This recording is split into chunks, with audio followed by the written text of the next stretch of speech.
darkness as long as the light is the light of the world. And I say this, confess ya me picnic, yeah man. Preach down me picnic, yeah man. Tell them God's story, yeah man. And show them God's glory. Listen to Nationwide 90 FM on 90.1, 90.3, 90.7, 90.9. or visit our Flow channel on a 916. To our valued listeners, for questions, comments, or concerns about our programs, email us at programs@nationwidenewsnetwork.com.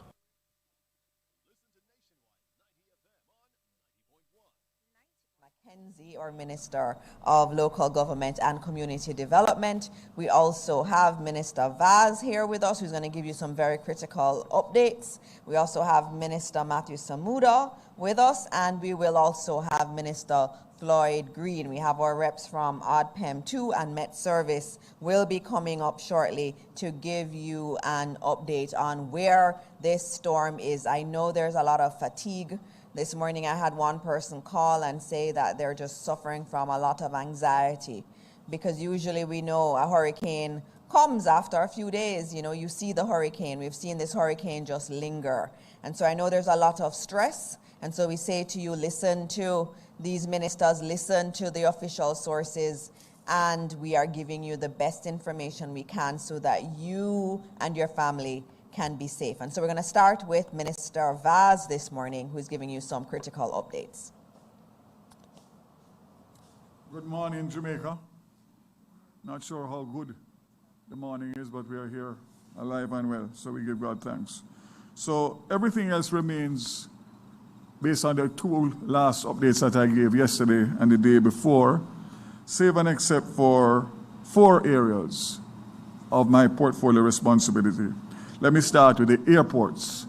It is very important that persons know so that they can plan. So we'd have indicated this morning that both the Norman Manley International Airport and the Sangster International Airport in Montego Bay would remain open for today's scheduled flights. Subsequent to that, I've had a conversation with airports authorities before coming here, and a decision has been taken to close Norman Manley International Airport after the last flight that is scheduled to arrive in Jamaica at 8 p.m. tonight. So let me say that we would categorize it as 8 p.m. or the last arriving flight. So if the flight is delayed for any reason, it will be accommodated, but all flights will be accommodated today at both Norman Manley International Airport and Sangster International. So my recommendation for those of you who want to get back to Jamaica or to get out of Jamaica, try and change your arrangements to get out today, meaning Saturday. We will have a meeting at 2 p.m. today to discuss the closure of the Sangster International Airport, MBJ. So we will advise you after the 2 o'clock meeting today as to the closing time for that. This is important for many reasons, both for our locals to get in and get out, but also for our tourism industry. So as we speak now, they are trying, the hotels are in communication through the Ministry of Tourism to communicate with the airlines to make sure that they increase their capacity loads in terms of the different planes and configurations to try and get out as many of those that are vacationing in Jamaica and want to get out, obviously, before the storm or the hurricane.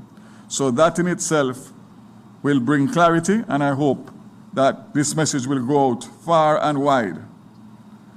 The next one is for JPS, and I have an update that I received minutes ago that I will share with you. At 9 o'clock this morning, there were 275 customers without electricity, broken down as follows: 95 customers in the west, 40 in central Jamaica, and 140 in eastern Jamaica. There are no widespread outages at this time. Each outage addresses on average 2 customers.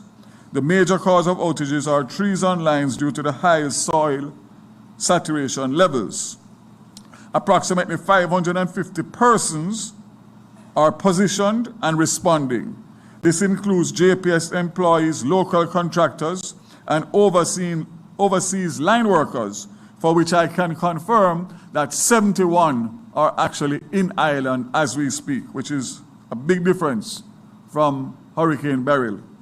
There are no major incidents currently on the electricity system. System is stable and JPS has been responding accordingly. So,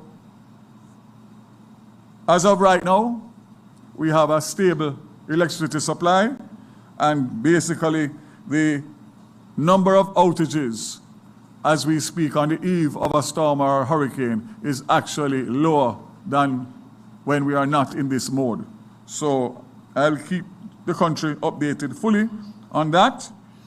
The toll, we are waiting and expecting to give a directive to open the toll booths closer to the time of the storm or the hurricane. As of right now, the buildup is not bad. We are monitoring it, and I have already signed an order that just needs to be dated so that it can be effected immediately. So once we see it, and I suspect probably closer to Monday, with the big impact coming between Monday night and Tuesday, that would when the necessity would arise. But more importantly, I'm also giving a directive that once the storm or the hurricane passes, that we open the toll for emergency services and, of course, other persons who want to go to check on their family, their businesses, etc. So we have a pre and a post plan for toll. JUTC is on standby in collaboration with OTPEM and the police to assist with evacuations, and I suspect evacuations will become more and more necessary as the weather event gets closer and closer. So I can say that that also is in place. So as it relates to the telcos and Petrojam and all the other reports I gave in the days recently, all remain on standby. Everybody is in ready position. And the only thing that I would say before closing is to make an appeal to all Jamaicans. Do not take this lightly. It is coincidental that we had 37 years between Charlie and Gilbert, and 37 years exactly between Gilbert and Melissa.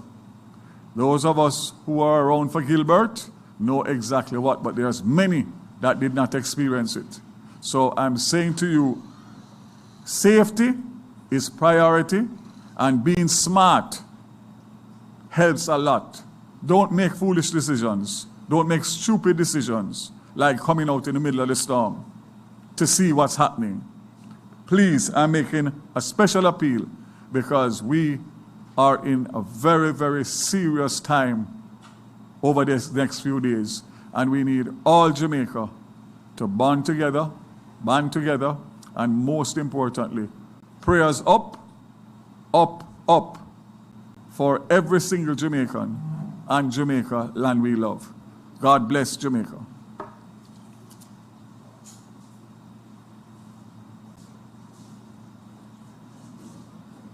Thank you very much, Minister Vaz. We're now going to have what I know most people have tuned in for, which is the forecast from none other than Evan Thompson, and he'll be followed by his minister, Minister Samuda. Evan, we're all stressed out. Please come and tell us what is going on and when we will expect rain, when we'll get wind, when this hurricane or tropical storm will start affecting the country. So please welcome Evan Thompson, who the entire country is waiting for. Thank you very much, Minister, and very good morning to everyone. It has been a long few days and lots of activity, and of course now we're faced by the information of a tropical storm that's rapidly developing and moving closer and closer to Jamaica. The latest bulletin that was issued this morning would have been bulletin number 29 that was issued at 11 o'clock. And just to give you an idea of some of the information that is there, while I'm hoping that we will be able to show a few slides, some images that I captured. The latest position was at 16.5 north and 75.1 west. Now that means that the system still has not moved very much. The movement has still only been about 2 miles per hour. And that has been the situation for the past 24 hours. No significant movement. There has been some strengthening, however, where the system has actually moved from a storm at wind speeds of 45 kilometers per hour to 60 to 65, and now reaching 110 kilometers per hour. At 119 kilometers per hour, it would be classified as a hurricane. So it is really on the brink of becoming a hurricane, moving still toward Jamaica. The expectation, well, the system is currently moving toward the northwest, and that is, or west-northwest, and that is at just 1 mile per hour. And it is packing winds, as I said, of 110 kilometers per hour. Now that system is expected to continue moving toward the west-northwest. You would see one image here that gives you an idea of what the mass of clouds associated with the system look like. And if you look into that black area, at the center of the black, almost a circle, you'll see where the eye of the system is located. Very little movement, but it is drifting closer to the island of Jamaica, the eastern part of Jamaica, that's moving toward the northwest at only 1 mile or 2 miles per hour. Now it's expected to continue that motion throughout much of today, and then it is going to be moving toward the west, to move westward along the southern. Let me move to something that will show you a little bit more. There we go. If we take a look at this, it might be a bit small for you, but those black circles indicate the position of the system in the projected track. So it's expected to move toward the west, and when it is south of Jamaica, south of Clarendon in particular, it's expected to start moving toward the north. At that time, it is expected to be, all this time it is expected to be a major hurricane, because what we're expecting after today is that there will be rapid intensification of this system. That's a phase that some of these hurricanes go through, especially in these days of climate change. We find that this rapid intensification is becoming much more frequent, where there is a period where they just jump from one category to the next in just a couple of hours. So this is what we are expecting to occur with Tropical Storm Melissa, soon to become Hurricane Melissa. And it will continue to move toward the southern coastline of Jamaica. It should make impact with the coastline by Tuesday morning. Tuesday morning. Today is Saturday morning. So we have about 3 days of movement. During this period, we will be experiencing quite a bit of rainfall, because the rains are expected to begin any time now. You would have experienced some brief showers already. But because of that cloud mass that you would see on the earlier image, I'll show you this one in a little while. Well, we can take a look at this closer one. You'll see that we are basically starting to experience the rainfall, Jamaica to the western side, the left side of the image. So the system will continue to advance closer to us. So we'll be into more of the oranges and the darker shades going into the black as we move through this weekend. So much of that rainfall will be moving across Jamaica, and that, of course, will be producing significant flooding over sections of the country. That is what would be expected with this amount of rainfall. The projection, I'll show you this chart, which shows us in that pink area. This is where the rainfall is expected what it's expected to look like, where the rain is concerned. And we're seeing that in the chart to the right, it shows 20 to 30 inches of rainfall. This is really an estimate. A better guide actually suggests that it will be more like 15 to 25 millimeters, 15 to 25 inches of rainfall that will move across Jamaica over the next few days. That is significant. When we have 2 inches of rainfall, it's whole heap of rainfall. So when we talk about 15 to 25, this is much more than Oh, that's somebody else's phone, I assume. Right, this is much more than you can even imagine to experience. This is a major rain-producing event. It is considered to be producing catastrophic flooding. In some cases, they say life-threatening. We have already heard about some lives being lost in Haiti, and this is because of this system. So we must take every precaution when it comes to the rainfall. If you are in any area that is flood prone, a low-lying area, you must find a way to build a relationship with somebody that will help you to move from that area, or move to those shelters as soon as they are open and make sure that you are able to ride out this whole system. Now, it's going to be here for a long time. This system, as I said from the earlier picture, lots of rainfall, and it will be with us for a good 5 days or so. Heavy rainfall, increasing wind speeds. We are expecting that storm force winds, I believe there is another image that I could probably show, if I got it in, probably not. But it shows that these tropical storm force winds are expected to start being experienced in eastern parts of the island by this evening. And then as we go through tomorrow, those storm force winds will continue right across the country. We expect that we will experience the hurricane force winds starting to impact the island on Monday morning. It's likely that it will be Monday morning. So we are going to go through almost 48 hours of storm force winds affecting sections of the island before the hurricane force winds actually begin to impact us. And that is expected to continue right through Monday, right through Tuesday, right through Wednesday. And then we could be starting to experience some weakening in terms of the wind speeds. But hurricanes have a way, even if the center has moved away from you, the impact of the system usually continues for another 2 days. So expect that throughout next week, we will be impacted by this system. It will be very difficult to move around. It will not be, even after the system has basically said that it is moving away. I had a discussion with representatives from the National Hurricane Center in the US just before I came here.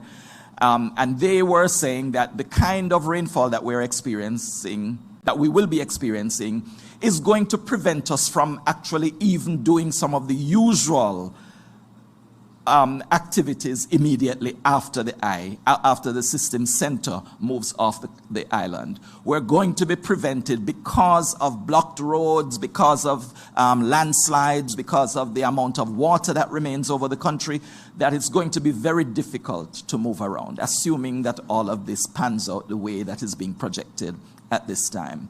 So it will be a major hurricane. What is projected right now is that it will be a Category 4 hurricane that makes impact on the island.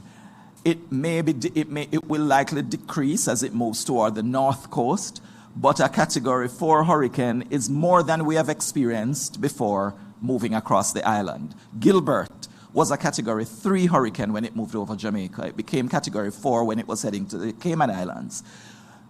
Ivan was a Category 4 hurricane, yes, but the center did not pass over the island. Beryl was also a Category 4 hurricane, but it also did not impact us with a landfall. It was a direct hit because we've got the heavy rainfall and the associated weather, but it did not move over the island in terms of the center of the system. We have not had this experience before, so it's important for us to consider this as an extraordinary situation.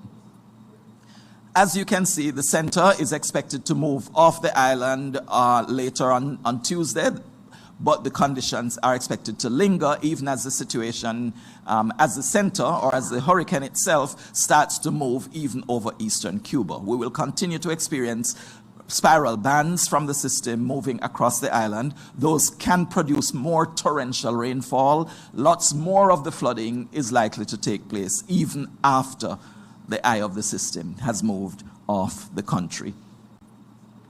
So those are the images that I wanted to share with you at this time. There is also the concern of storm surge. This is something that is often overlooked, but we will recall that back in the time of, in 2004, with Hurricane Ivan, we had storm surge that completely demolished an entire community, Caribbean Terrace in St. Andrew, near to the Palisados area. But that community no longer exists in the way that it used to because of storm surge. We would also know that with Ivan and with Dean in 2007, and even with Beryl, we had significant storm surge on the southern coastline in Rocky Point, in Portland Cottage of Clarendon, and there are other areas on the south coast that also were affected by storm surge. Now, storm surge is also a flooding event, but it is not the flooding from the rainfall. It is flooding that comes in with the waters of the sea. With these tremendous winds that a Category 4 hurricane could produce, that will push the water onto the shoreline from the water of the sea onto the shoreline. And with it pulling back into the sea, it takes even houses and communities possibly back into the sea along with it. So if you are living anywhere near a coastline, it is important that you pay attention to the fact that storm surge is a real potential. What will make a difference in terms of how badly you're affected by the storm surge is where exactly the center makes landfall. On the right side, or the eastern side of that center, the storm surge will be at its maximum. So if the center of the system passes over western Clarendon, for example, along the coast, the eastern part of Clarendon will experience significant storm surge, and this could be up to like 8 feet or maybe more. So we will give you more details later in our later bulletins of the height of the storm surge. We'll try to see if we can also produce some maps that will indicate how far inland the storm surge will impact, so that those persons who are some distance from the coastline but still in the low-lying area would also have an idea of what to expect. Of course, that's where we are concerned with places, even in the St. Andrew, Kingston area, even coastal St. Catherine, that could be affected by storm surge. Port Royal comes to mind, and there are also communities associated with Portmore as you move toward the coast as well, that would be at risk from storm surge because of this system. As I said, it is it is what is called a catastrophic hurricane. That is what is expected to not only pass the island, but move directly over the island. I'm sure there will be some questions afterwards, but that's the information. Yes. I'm going to keep you here, which is not usually the way we do things, usually wait until the end. But you gave a very important update, and it is extremely, extremely frightening. And so we want to take some questions. I know that we have one question already. Can I get the microphone so that we can get that question answered? So you're saying today we're going to feel rain? There's going to be rain? Yes, we will start to experience some rain today, but tomorrow throughout the day is when we expect that the rain will increase. And so today is really the last day to do what you have to do on the outside. Right. Don't expect to do anything tomorrow or any time between now and next week Friday. Okay. All right, let's take the first question. Thank you, Cheryl, for subbing today. Thanks, Cheryl. Mr. Thompson, Arthur Hall from the Jamaicans there. Yes. Quick check. You keep saying the eastern side, the western side will have rain. My granny in Trinityville or my friend in Moko wants to know which communities should start expecting rains and where should we tell people move, evacuate. That's what we want to share, not just eastern and western. Which communities should we say move now? All right. As the system, thank you, Arthur, for the question. As the system moves closer and closer to the island, we will start to experience the heavy rainfall. Mainly, I would start by saying in eastern parts of the island, but then I'll continue by saying parts of St. Thomas. I won't be able to name communities, but as we move across St. Thomas, Portland, the Kingston and St. Andrew area, that's where the rainfall is going to start. As it progresses, then we'll start to see St. Mary being included. All the communities in St. Mary will be moving over to St. Catherine, moving over to Clarendon and Manchester, and in the north, to some extent, St. Anne. But because the system is going to be approaching more from the southern side, below the country, if you're looking at the map, we're going to experience more of the rainfall at that point. As we go through Sunday and into Monday, the rainfall will become heaviest, mainly St. Thomas, Kingston, St. Andrew, St. Catherine, Clarendon, Manchester, going across into St. Elizabeth, and eventually Westmoreland to a lesser extent, slightly lesser extent. But as I mentioned before, we're talking about amounts of rainfall that you have not been accustomed to experiencing. And the other parts of the island will also get significant rainfall. Our bulletin had indicated that western parts of the island will also experience significant rainfall, which is also unusual, but most of it will occur over those parishes that were named. Parts of Trelawney, St. James, and Hanover will probably be a little bit less impacted, but let's not take that as comfort, because it will still be more rainfall than you bargained for. All right. And there'll be surges now, the coastline areas? coastal areas. Coastal areas.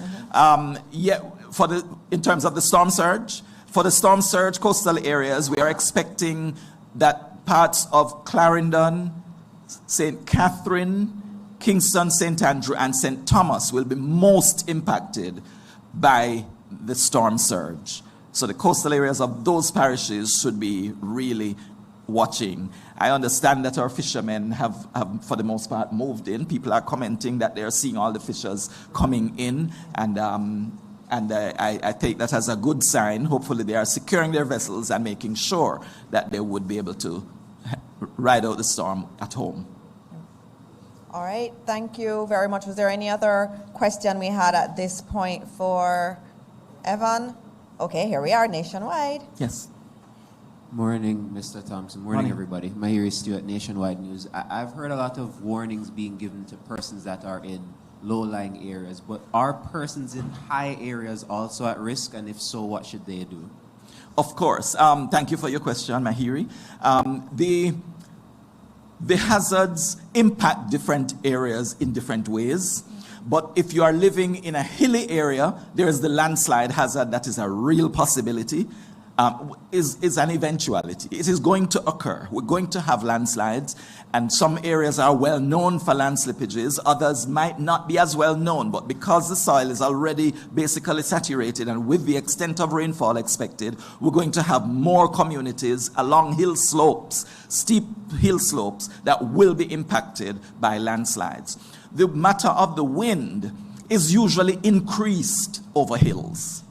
If you are living on a hillside or on a mountains, it's lovely views from there, but it also puts you at increased risk for wind damage. And that is because there is a resultant flow. Apart from the impact of the winds from the hurricane directly, there is the resultant flow in that what hits the ground also rises up the mountains and the hills. So you have that both things coming together and adding to the extent of the wind speeds that are experienced over slopes. That will be mostly on the slopes toward the south side of the island as the system progresses, because you will have more of the wind coming onto the coast from the south. Right, so is it safe to then say that there's no quote-unquote ideal area to be in, given the fact that all areas seem to be affected in some way by the system? Unfortunately, you are correct with that. There's nowhere that will escape the wrath of this hurricane. The impact may be somewhat lesser for the northwestern part of the island, that would include Hanover, St. James, and Trelawney. Possibly the impact is going to be less, and maybe a part of the west, at least the western part of St. Anne. But otherwise, it's going to be more. So they will still experience quite a number of these hazards affecting their area, but it may not be as much as those in St. Thomas, for example. All right. One more question? Sure, that's fine. Minister, just got one Sure. from one of our listeners who says, when you say 15 to 25 inches... Stand up, please. Oh, stand up. They want to see your face on camera. Evan, when you say 15 to 25 inches of rain, should that mean for the farmer in Mavis Bank or the person in Arborview? What does 15 to 25 inches of rain mean? I wish I could even describe it because we don't normally get that kind of rainfall. But if you have experienced any of our major rainfall producers in the past, this is going to be more. You would recall when Hurricane Wilma was developing in 2005, when some of us will recall, Hurricane Wilma developed off the southwestern coast of Jamaica in October as well. And while that was developing, there was so much rainfall over the island that there was widespread, extensive flooding over all parishes. That is, we are expecting more than Wilma. If you are thinking also of, there was Nicole that moved over. It did not make landfall to over Jamaica either. It was east of the island, but the rainfall that it was experienced across Jamaica was again significant. And if anyone can remember that event, that is also a good marker, but it is going to be more. We haven't seen this kind of... We have to bear in mind also, I should point out that with the slow movement of the system, it doesn't allow you to recover. It's not like it's going to just move off and then gradually the water runs off. It's going to sit there pouring water while it's barely moving. And that is a significant challenge that we have to be aware of. It's going to cause significant, widespread, catastrophic, life-threatening floods, as long as what is predicted does take place. There's a small window of a change in a track, but even in my discussion with the Hurricane Center this morning, they said that window is closing because it is getting a little bit closer and all the models are becoming more in agreement with where the system will go. All right. Any more questions? So any last words, Evan, to Jamaica? There are a lot of anxious Jamaicans who are just worried about what's going to happen. What would you say to them on Saturday morning at 11:05 a.m.? I would say if there are some things that are not yet in place, that must be in place, you might have to brave the crowds because there are going to be crowds wherever you need to go. You might have to brave it if you need something. Let's not take advantage of getting much more than you will need. But consider your brothers and your sisters as well. There is somebody else who will not be able to go. There is somebody else who will be in need, and you might have to provide that kind of assistance to them, even now as we prepare. Today is your last day to prepare for this hurricane. If you have not done anything yet, don't think that you will be able to go out tomorrow and it will be easy to go and get things done, because that might not actually be a reality. You have to do what you can now. But I don't want you to think there is no hope, because I still believe that we can trust that things will not be as bad as I am making it sound to you by at least preparing yourself, yes, but at the same time believing that you will ride this through, that you will get over it, and tomorrow, metaphorically tomorrow, it will really be next week, the sun will shine again and you will be okay. Just take care, take the precautions that are necessary, and do it now. All right, thank you very much, Evan. Just reminding everyone that what Evan said, finish all your prep today. You won't have a chance to do it after today. And you're going to start feeling the tropical storm, winds, and the rain is coming from today. He also said something, which was that we must expect more rainfall than we've gotten from any of the other systems we can remember. So we have to take this very, very seriously. And Evan, we are so grateful to have you in the government service, and you will continue. I'm assuring you that we'll continue to hear from Evan. He will come on periodically. If we can't do the briefings in this room, we will find a way to get the information to you nevertheless. Thank you, Evan. You're welcome. Up next, we have Minister Matthew Samuda, our Minister of Water, Environment and Climate Change. Minister, morning. Thank you, Minister Dixon. Colleague ministers, heads of agency, permanent secretaries, members of the media, Jamaicans all.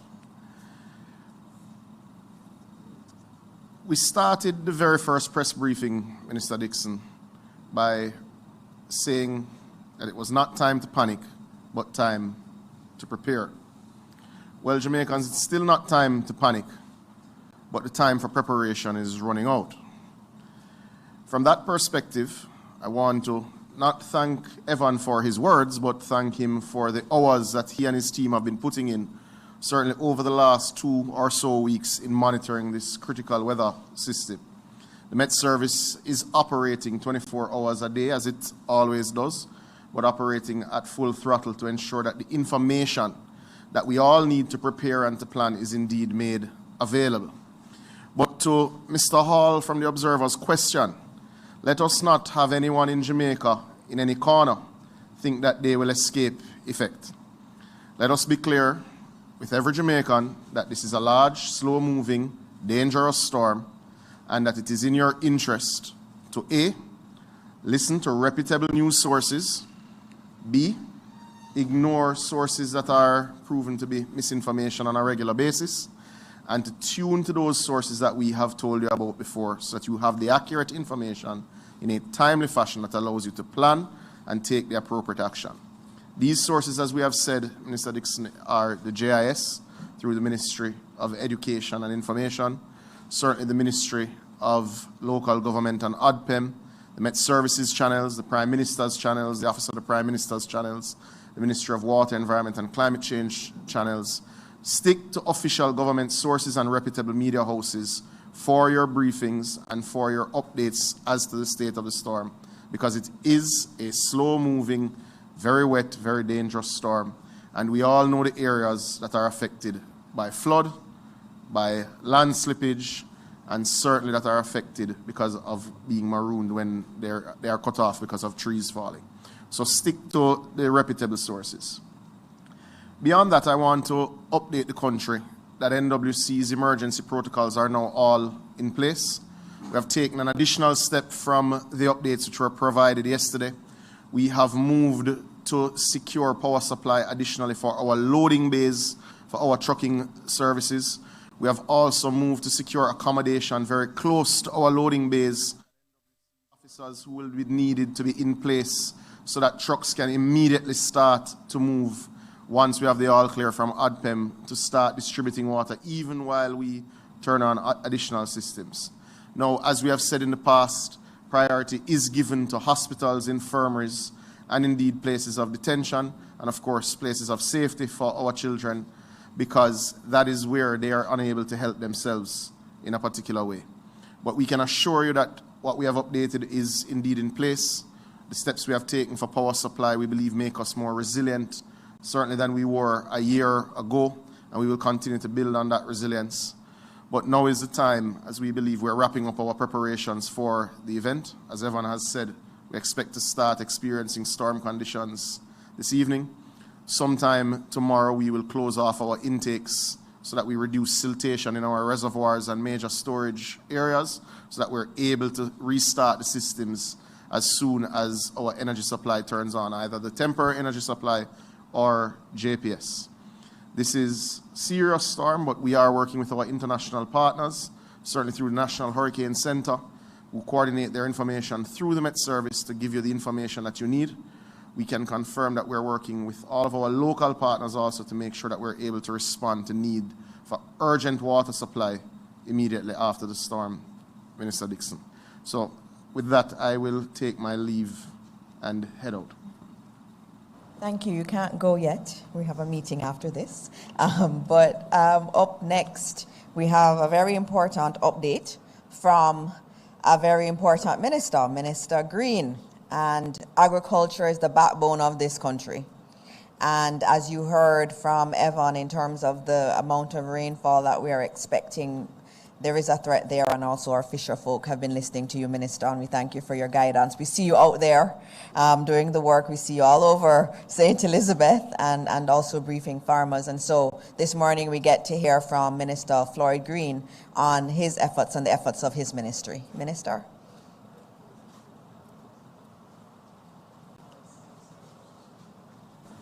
Thank you very much, Minister Dixon, colleague, ministers, people of Jamaica. Good morning. The Ministry of Agriculture, Fisheries and Mining has activated its emergency protocols and has convened its disaster management and mitigation committee.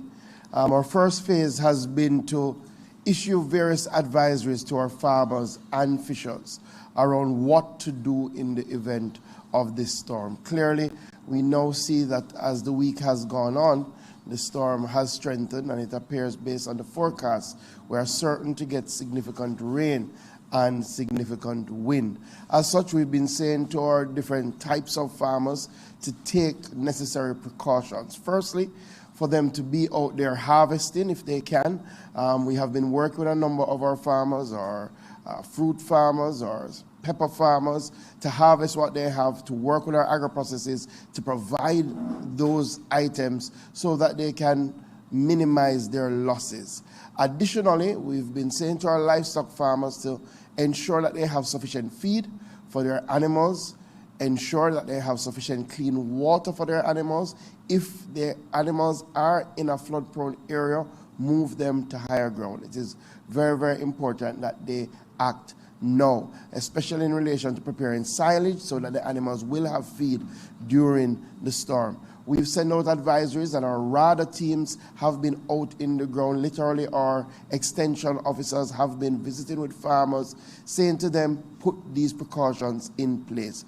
Clear your drains so that you can have the free flow of water. If you're banana and planting farmers, please get rid of the overhanging trees, prop up your plants, store your chemicals in a dry place. We know with a lot of rain comes the onset of fungus. You need to have your fungicides, store them so that when it is clear, and this is a very important part, we don't want anybody to be trying to venture out in the weather event to try to save their crops and animals. Oftentimes that causes loss of life. So make these preparations now. Put your chemicals in a safe space so that when it is clear, you can get out there and you can get back to what we love to do. Additionally, we saw a lot of damage to our greenhouse farmers in Hurricane Beryl. In fact, about 232 greenhouse structures were destroyed by Hurricane Beryl. A number of those farmers have not fully rebuilt as yet. In the process of rebuilding, we've had a number of interventions to get those farmers back on their feet. We're asking them to follow the protocols. In fact, we have been literally calling our greenhouse farmers through RADA to say to them, ensure that you strip your greenhouses, take off the plastic so that the wind can pass through. Originally, we were just talking about rain. But as we have seen, based on the trajectory of the storm, which will likely become a hurricane, then we're going to have significant wind. So we're asking our farmers to follow the protocol. So the RADA team is out. Also, our AgriInvest Corporation has been working with our agri-parks, looking at critical drains, trying to clean those drains so that we can reduce the impact of flooding. As such, the Sugar Company of Jamaica as well has been undertaking that, has been directed to undertake those works. In relation to our fishers, our message has been very, very clear. Come home. Secure your boats and secure your engines, and do not venture out during this weather system. I must say that we've had very, very good uptake of our advisories from our fishers. A number of them have made their ways from the Keys. A number of them have come back in, have pulled in their boats, and our extension officers from the Fisheries Authority are out checking, making final checks to help those fishers be ready for the inevitable that will come. Part of what we're doing now is to transition into looking at crafting our recovery. It is very, very clear that we will have significant negative impact on our agricultural sector. We have been having a very good year for agriculture. You know, our farmers showed tremendous resilience after Hurricane Beryl, leading us to what will be 3 quarters of significant growth in our agricultural sector. Unfortunately, Melissa is coming at a time that most farmers would have been capitalizing on the normal October rains to put in their crops to be ready for December, for the Christmas period. And as such, there is a lot at risk on the agricultural side. So we've already started to craft a disaster recovery plan. Clearly, that will be finalized depending on the extent of the damage, but already we have forward procured vegetable seeds because we do know that our vegetable crops are more susceptible to these weather-related events. So we already have in stock through our RADA offices some vegetable seeds so that we will be able to get out as quickly as possible. We've also secured some chemicals that we know will be important to distribute to our farmers after the weather event. We've also been engaging our partners, and I really want to thank the ones that have reached out extremely early. We've already had a meeting with our CARICOM counterparts around support that they plan to provide. We've already had an outreach from the FAO and from ECA in relation to indicating that they stand ready to assist Jamaica in relation to its recovery effort on the agriculture and fisheries side. So with all of that said, I will close by saying to our farmers and our fishers, please heed the warnings from the Met Office, follow the advisories that we will be issuing from RADA, from the National Fisheries Authority. Make your final preparations now. The government will be there to help you get through after all of this is passed. We have shown that with Hurricane Beryl that we are nimble enough to get to you quickly so that we can rebound in a robust fashion. Once there is life, there is hope. So please take the time to protect your life, and we will help you protect your livelihoods. Thank you. Thank you, Minister Green, for that. He's going to do everything he can to help our farmers, and I know that. We did that in Beryl. You did an excellent job there, and I know that you'll continue to do that. Up next, we do have Minister Mackenzie, who is the lead minister in terms of a lot of this prep. He's the deputy chair of the National Disaster Risk Management Council, and he has oversight of ODPEM and other key agencies, and so he will come and give his update to you this morning. Minister Mackenzie. Thank you, Minister.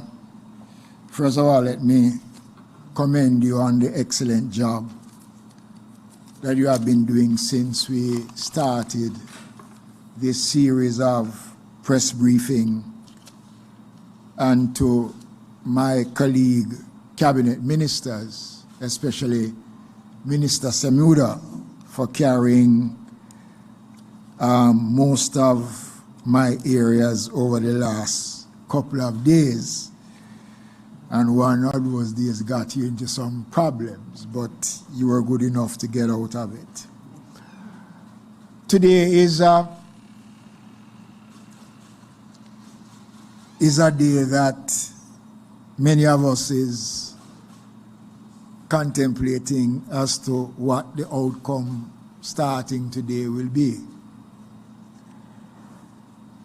I want to start off by saying that Jamaica is in the top 5 most disastrous countries in the world. We sit in the middle of a earthquake fault line, and we are exposed to natural disasters. The pending impact of Melissa is not something that as a country we should take lightly. And even yesterday, engaging with some fellow Jamaicans, their argument is that we are a God-blessed country and we are gifted and the system will pass. Well, the Bible also reminds us that God helps those who help themselves. And I believe that we are at a point now where the government, the Ministry of Local Government, through the Office of Disaster Preparedness and Emergency Management, will have to take the necessary steps to ensure that we put in place the systems which exist that gives us the powers under the Disaster Act to ensure that Jamaicans comply and Jamaicans do what is necessary. Later on this afternoon, I'll be meeting with all the mayors. And one of the areas of concerns that has been brought to my attention, and I did a few surveys across the corporate area this morning, that there are several major construction sites that still has materials, sand, gravel, steel, and in some cases, cranes still hanging in the air. I'm going to make a general appeal this morning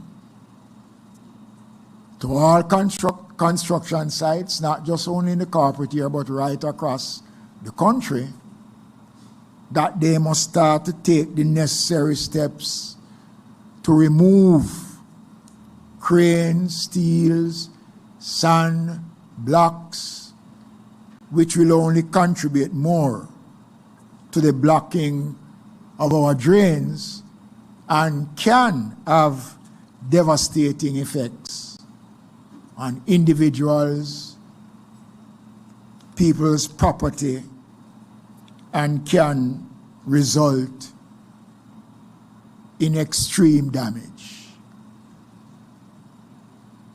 Billboards should be taken down.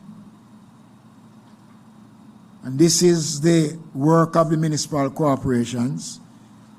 So I am saying that all billboards should be taken down at this time and put in a safe place. You still have used car operators who continue to use the public thoroughfare to display their vehicles, park them overnight, just to advise that a team of wreck operators is presently combing the streets of the corporate area, and where we find these vehicles, we are going to remove them and take them to the Riverton City dump. We cannot afford to create human missiles that will hurt persons during this period. I am asking for the cooperation of those persons that I have just outlined a while ago. There has been some controversy coming from the opposition as it relates to the funds that they are claiming that they have not gotten to spend. And I want to spend a couple of minutes on it because I don't want the country to believe that this administration or myself as the minister in any way is playing politics with emergency. The municipal corporations, by law, is required to hold a percentage of the parochial revenue funds that they have. And the purpose of that is to respond to emergencies. Those funds should not be spent unless an emergency such as the one we are experiencing now is happening. And they are required to seek the permission of the ministry to spend those funds, because previously, before, that funds were used to do other things outside of emergencies. And in fairness to some of the MCs, they have been using the SGR, and they have said it publicly in response to the call. Some have not, because they have exhausted the SGR on other issues that are not emergency related. And they are therefore looking to the Ministry of Local Government to supplement what they have used outside of what is required.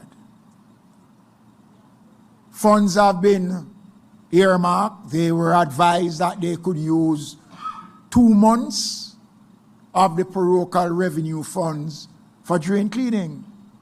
And I want the country to understand that the municipal corporations generate their own source of revenues that they can spend at their own ledger, that the ministry has nothing to do with. So the municipal corporations can find funds to do the work that is necessary. And I note that the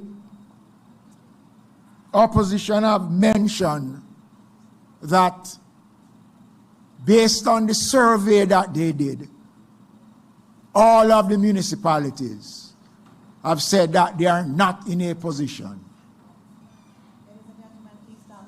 for us to welcome Prime Minister. And I note that it is said that some of the municipalities are not in a position to do it. All of them, the release said. But at least 5 municipalities that are controlled by the opposition has come out publicly to say that they have undertaken drain cleaning exercise and they are in a state of readiness.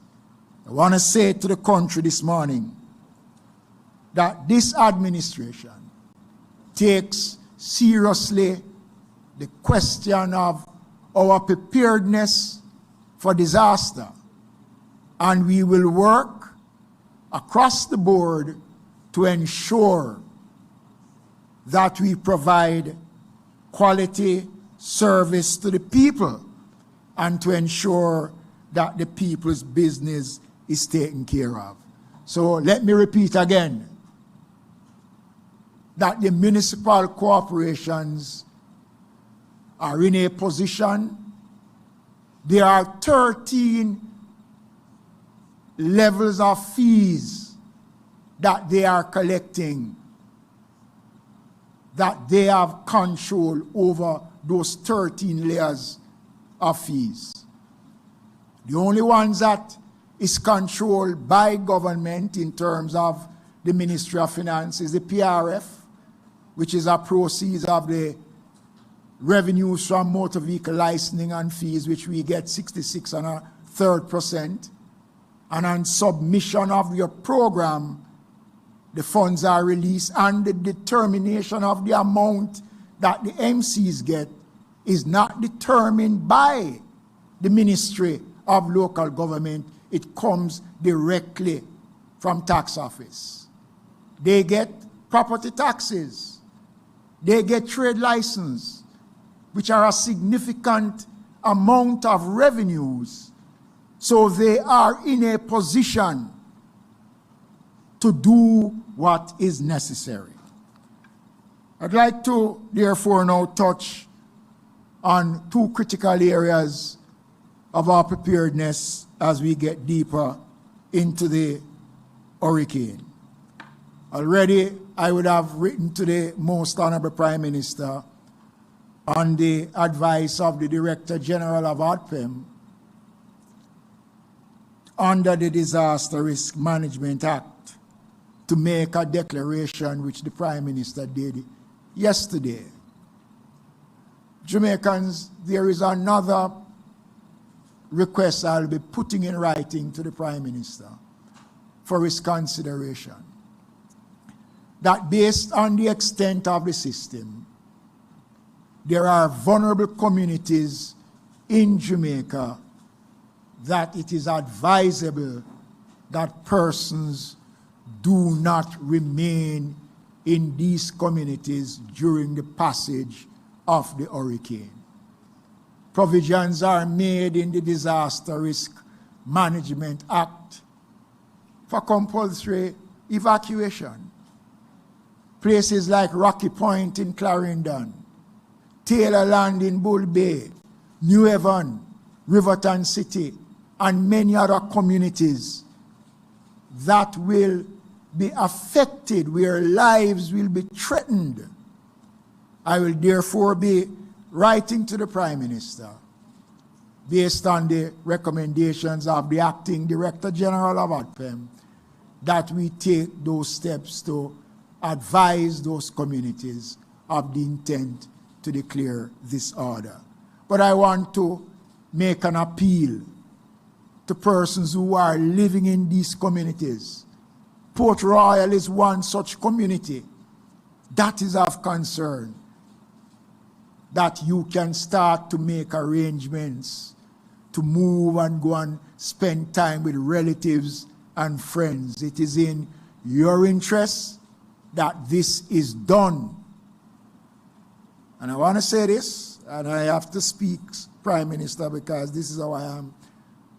It is going to be impossible when the event comes, after all the efforts that you would have made, to say to our first respondent, go to point A and point B, to put their lives at risk when persons refuse to move before. And I want to urge Jamaicans, do not take this for granted. We have already removed the residents of 3 infirmaries that sits on the mouth of the river of the sea in St. Ann, Hanover, and Trelawney. Those residents have been removed to safe grounds, and we are presently removing the homeless population from the streets and placing them in shelters right across the country. The Ministry of Local Government and ADPEM is in a position, Prime Minister, to provide relief supplies when necessary, Prime Minister. We have a team here in Jamaica from Sedema, which came in over the last 2 days, which is helping us in our communication system and is here to give support to the team on the ground. The government is doing all that it can within its powers, but the greater effort has to come from the people themselves. And I want to use my presentation this morning to urge Jamaicans to take this seriously. Do not gamble with Melissa. It's not a safe bet. I urge Jamaicans to think about themselves first. I hope and pray that God will grant us the strength and the courage, and that ye will smile on us and be gracious to us over the next couple of days. Thank you. Thank you very much, Minister. Now we're going to be hearing from our Prime Minister, Dr. the Most Honorable Andrew Holness. Thank you, PM. Thank you, Minister. Good morning, Jamaicans here and overseas who may be watching this press briefing. Firstly, a few comments on the system itself. The system is quite an unusual one, sitting in the Caribbean Sea for such a long time, making up its mind where it will go. It is obvious that it now has a trajectory where we can, with great certainty, say that Jamaica will be impacted. Let me be clear that the entire Jamaica will be impacted by this storm. The outer bands seem to be very wide, and it is already affecting the Dominican Republic and Haiti with significant rainfall. We should expect the same. So the first impact that we should be preparing for would be heavy rains. Once it becomes a major hurricane, which is projected to be within a day, then we will have heavy winds. The third impact will be the length of time that it will stay. If it continues to be as slow moving as it has been, then we could expect anywhere from 2 to 3 days. Would that be correct, Evan? Or even longer. So those are the three things you should be, in your mind, be prepared for. Now, I know that there are many Jamaicans who are anxious, who are very concerned, and rightfully so. You should be concerned. But the best way to address anxiety and any nervousness and concern is to be prepared. So I would urge all my fellow citizens, everyone who is now feeling nervous, anxious, uncertain, that now is the time to be prepared. And the elements of preparedness for a hurricane would be, first of all, you want to protect your shelter. That's absolutely critical, because in a hurricane, you would need to be somewhere where you can be sheltered. Roofs, windows, start there. Battening down. So I noticed that many Jamaicans are putting building blocks on their zinc and so forth. That is a solution, but a better option would be to use sandbags, which stay longer and are not likely to be blown off. If you can find plywood or anything of that form to protect your windows, that would be useful. We always say to remove threatening branches from trees. We have seen one incident where someone was injured trying to do that, so we advise that if you're doing that, be super careful in doing that. The next layer of preparation would be to look for areas that are vulnerable to flooding. If you find that your yard is below road level or in a water zone, meaning you have built in a river course, you're on a slope, you're near to the sea, you're in a low-lying area, you're close to or on a gully bank, or historically, you are in an area where the river may change course. You want to take protective measures. And again, simple sandbagging can be useful in directing water away from your shelter. Once you have sorted out your shelter issues, then you have to look for sustenance. food and water. Make sure that you have food that is non-perishable and water that is in proper containers, scaled to the number of persons who live in your household. Then you want to look for ensuring that you have at least some form of lighting, because it is highly likely that the electricity will go, either preemptively or as a result of the storm itself. Batteries and flashlights are recommended. The good old home sweet home lamp is always there, but we're always very careful, last resort. Batteries and flashlights, today's technology with LED lights, you can have lights going for a little while in the night. Solar lamps are always good to have. These are things that you would want to have in your possession. Of course, in today's world, telecommunications is important. Make sure you have at least some credit if you use prepaid plans, that you keep your devices safe. And we can't give you any guarantee that throughout the storm you will have full coverage. It is likely that you may have some coverage at some point, but you should always, in your hurricane plan, be prepared that you may be out of communication.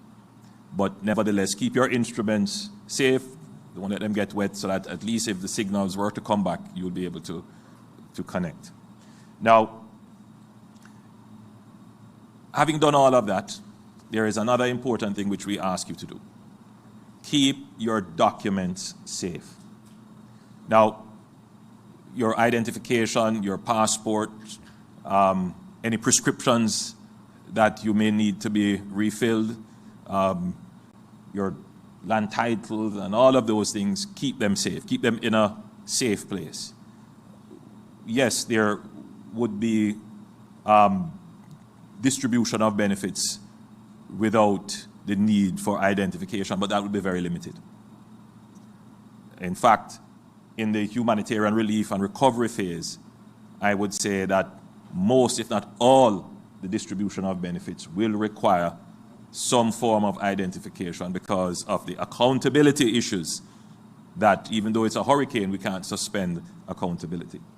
So keep your identification safe. There are some other things that we would want you to do in being prepared. Speak with your children about the hurricane, because they are going through their own uncertainty crises, which you may not immediately recognize. They may not take it seriously. Some may think of it as fun, and they may run outside and run in the rain playing football, and accidents can happen. We urge you to have a frank discussion about what to expect in a hurricane and why it is important to stay sheltered during the hurricane.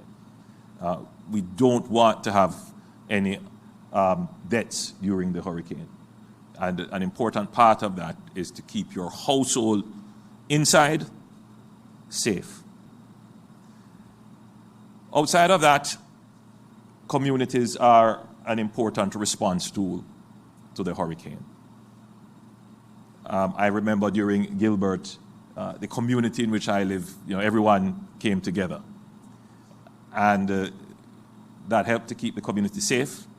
It helped to deal with emergencies, and just good old sitting down, talking, dealing with the challenges that would have occurred. In today's parlance, we say it helps with the mental health. So community is important. Looking on your neighbor, reach out to your neighbor, find out what is happening, ask how you can help, or ask for help. Very important. Outside of that, there is the local government response. And Minister Mackenzie would have addressed this issue of what the local government is tasked and resourced to do. And then there is the national response. Now, I know that at this time, there are many persons who simply have no resources at all. They are not able to go to the supermarket and buy even one bag of crackers. I am aware. And we have tasked the Ministry of Social Security to start to pre-position supplies, but in all reality, we wouldn't be able to get supplies to everyone who is genuinely in need of the supplies. The most immediate first responder is usually, it's either your church or your member of parliament or your councillor, the police. So we are going to make provisions for the councillors and the members of parliament to be able to, where they can, because they are humans too and they wouldn't be able to be out in the storm, but as much as they can, we will resource them to be able to assist. They will, and I'll be clear with this, they will not be able to assist every case. It's just physically not possible. But in as much as cases are brought to their attention, their network of workers and community activists and so forth would have brought cases to their attention, then we can assist. We are very grateful and very thankful for the philanthropic organizations that exist in certain communities that are already starting to mobilize and doing work. We intend to reach out to most and cooperate with them and assist them in being able to get supplies and distribute. Which leads me to another point of preparedness nationally, and that at this time, there must be a unified position with all the civic stakeholders and all our political stakeholders. And so I have been in communication with the leader of the opposition. We should meet today at, I believe, 12:30, and I will give the opposition a full brief. I'm certain that they will have suggestions which we will listen to and take on board. And if determined, then we will have a Zoom call with members of parliament. I know many of them are in the field, so it depends on how many that we would be able to mobilize. But we have already provisioned them with resources to clean drains and gullies. I know many of them are out in the field supervising these works. From being a member of parliament myself and having gone through this many, many times over, your constituents are of the belief that every drain and every gully is going to be cleaned. That may not be possible. Certainly, you would need much more equipment mobilized than we have capabilities to do, much more supervision. And so what the MPs would be doing would be trying to concentrate on the main ones. That is where their efforts would be. So if you didn't see the drain running behind your yard being cleaned, don't believe that no work is happening. Work is happening, but it may not be in your locality. That is being monitored by the NWA, and we'll get a report very soon as to how many drains we were able to clean. That is indeed a very important preemptive action when it comes to treating with flooding. So outside of that, from an administrative point of view, all our entities have been tasked and mobilized. I suspect all the officers understand what the mission is. It is, from all indications, it is going to be a direct hit, and all of Jamaica will be impacted. I urge everyone to be wise about this, to put aside the nervousness and the anxiety, and be practical, prepare, as I have outlined, how we should be prepared, and continue to pray. We have seen hurricanes at the last moment take a turn for the better. And I still have hope that the impact will not be as bad as it is shaping up to be. But we will prepare for the worst and continue to pray for the best. The impact, whatever it is, the preparation can have some mitigating effect on the impact, but the real work starts the hour after the impact.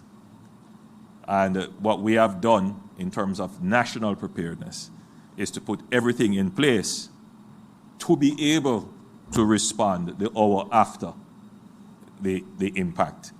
And that is how quickly we intend to recover from this hurricane. Ladies and gentlemen, thank you.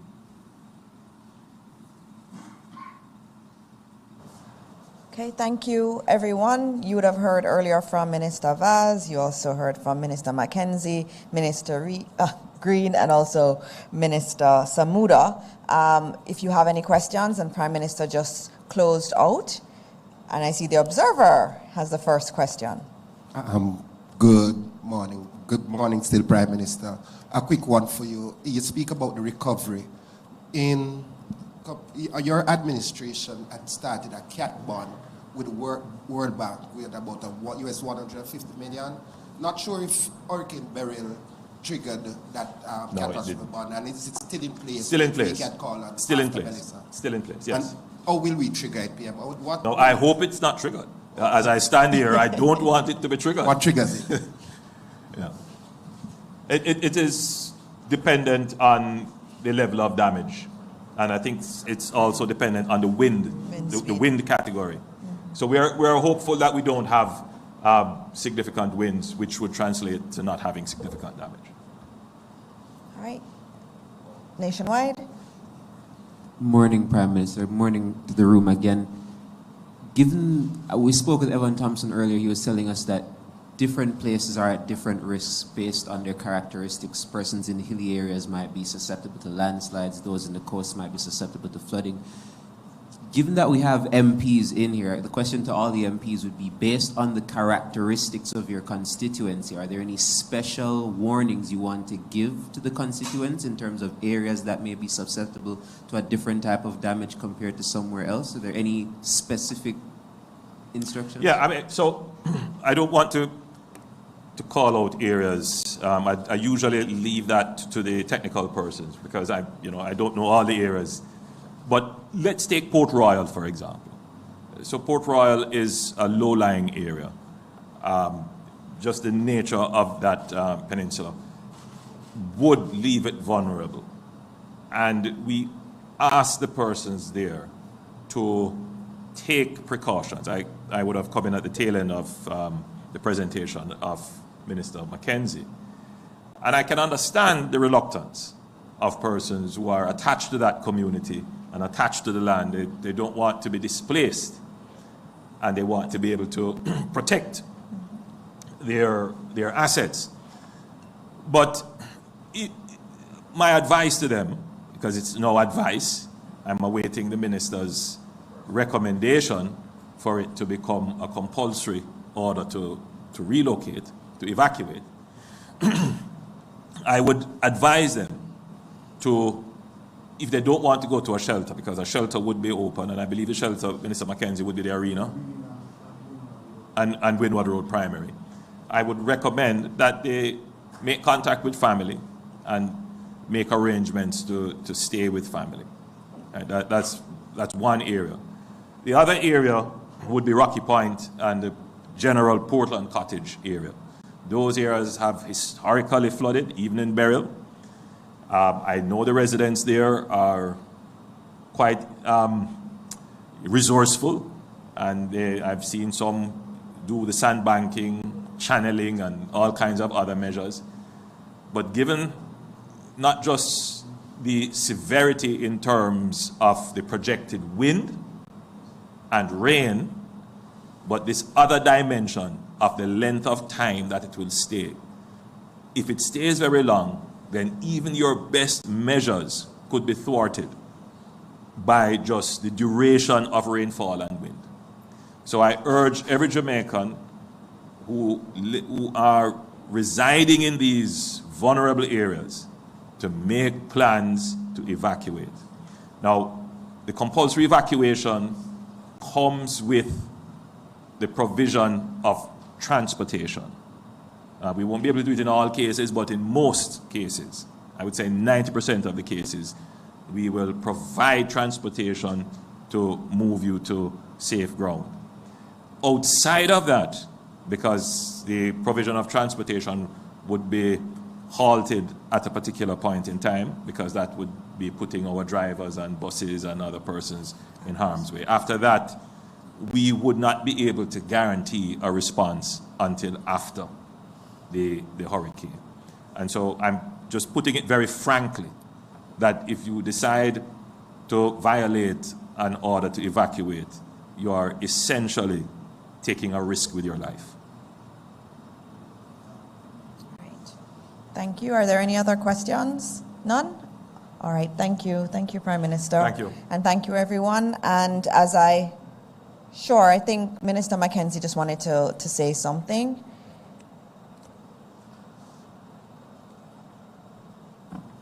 Prime Minister, one of the things that we picked up in a survey that we did is the question of mental health and people under stress. So to advise the public that there will be a medical team within the command center that will be able to respond to calls from individuals who are showing signs and expressing certain kind of tendencies during what is going to be anticipated to be a very, very difficult period, and that will be put in place, and we will make those numbers known shortly before the end of the day. All right, thank you very much. That's a very good point, and Minister Green wants to make one final point too. Just to indicate that we will be closing all our botanical gardens. The botanical gardens do fall under the Ministry of Agriculture, so as of tomorrow, all our botanical gardens will be closed until further notice. All right. Thank you very much, Minister Green. So again, this is our 4th day of doing daily press briefings. We believe it's very important that we keep the nation apprised of everything that's going on. We have to be apprised of everything, and our ministers are working really hard. You see them here. They're in their constituencies also. They're dealing with their ministerial duties. Our Prime Minister has said that we are all on call, and we will continue to keep you updated with the latest information. Evan did a fantastic job this morning, and you were able to ask a lot of questions. We got some of the questions in from the media that were also online, and it is a dire situation, but we continue to pray. And as an administration, we commit to you that we'll continue to keep you informed. So please pay attention to reliable sources. And I want to thank the members of the media. I want to thank all of the media houses for playing these press conferences live so that Jamaicans can have access to it. We will continue to provide information. It may not be in this form. We may have to go online and do some updates online. Evan will be doing that throughout the day. Today we'll be doing that through the weekend and into early next week. There will not be an information vacuum from the administration. And now PM has something else he would love to say. Oh no, as you mentioned, information. Jamaicans should be aware that the prediction of the course of the storm is not a precise science. And there are several models, and we take the best of the models plus our own indigenous knowledge of our situation to give the best projection. But as an act of God, we have no control over what nature may decide to do, and it can shift, which is why we need to give you the up-to-date information. So we may have said something yesterday or even an hour ago, but the situation has changed. And so we need to bear that in mind. It's very important that we say this, because in the decentralized media world in which we live in, where technically we have citizen journalists and every opinion can be broadcast, the impact of the broadcast of an opinion or information that is not accurate in the time of a disaster can have impactful consequences and can impact the outcome of the efforts. So I'm urging everyone to be, at this time, responsible. Use social media for what it was designed to be, social, not antisocial media.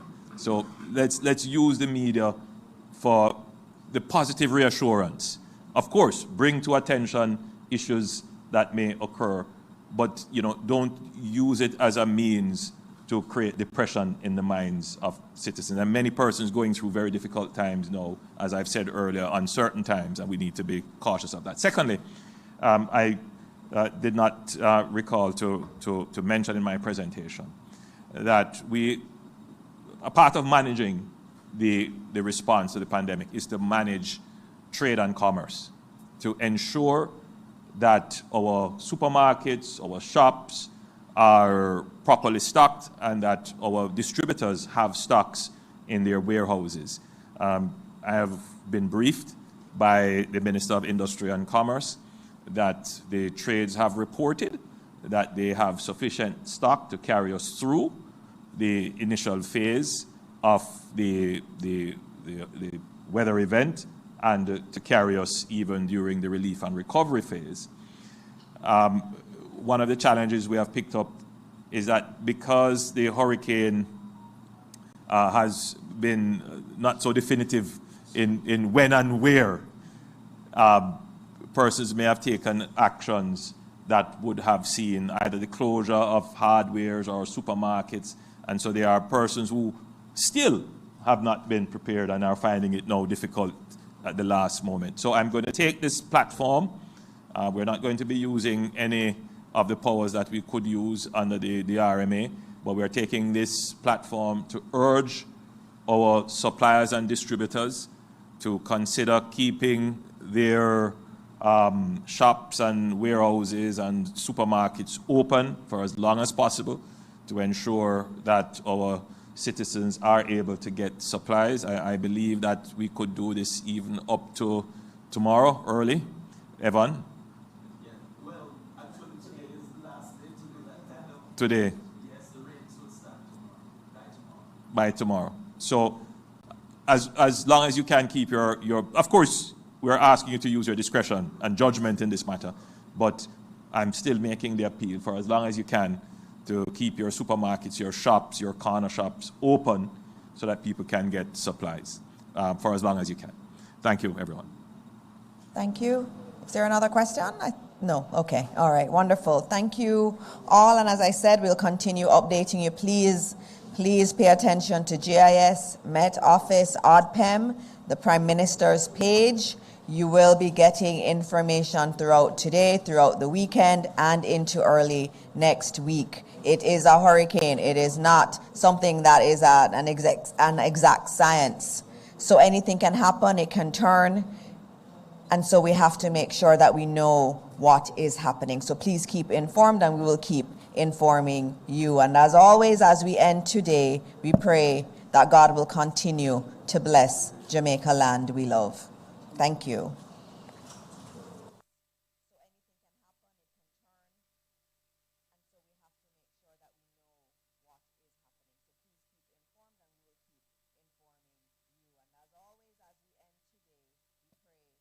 Listen to Nationwide 90 FM on 90.1.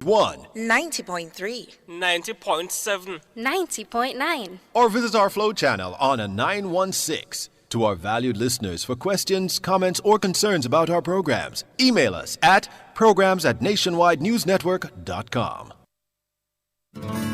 The National Environment and Planning Agency, NEPA, is urging citizens to do